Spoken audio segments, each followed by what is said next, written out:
Mansa police સ્ટેશનમાં ફરજ બજાવતા 28 વર્ષીય યુવા પોલીસકર્મીએ આત્મહત્યા કરી લેતા પોલીસ બેડામાં ચકચાર મચી ગઈ છે।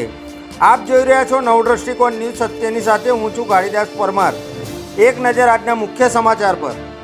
ગાંધીનગર જિલ્લાના પોલીસ બેડામાં ફરી એકવાર ભારે અરેરાટી સાથે શોકનું મોજું ફરી વળ્યું છે, જેમાં માણસા પોલીસ મથકમાં ફરજ બજાવતા 28 વર્ષીય પોલીસકર્મી પર્વ ગોસ્વામીએ ગળે ફાંસો ખાઈને આપઘાત કરી લેતા સમગ્ર પોલીસ બેડામાં ચકચાર મચી ગઈ છે।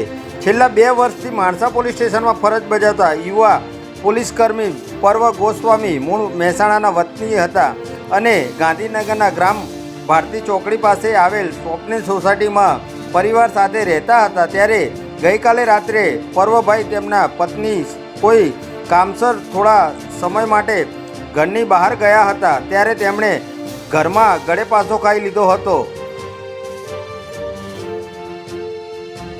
કાયદો અને વ્યવસ્થા જાળવવાની કઠિન ડ્યુટી વચ્ચે કાયદાના રક્ષકો જે રીતે ડિપ્રેશન અને પારિવારિક વિખવાદનો ભોગ બની રહ્યા છે, તેણે ગૃહ વિભાગની ચિંતામાં મોટો વધારો કર્યો છે।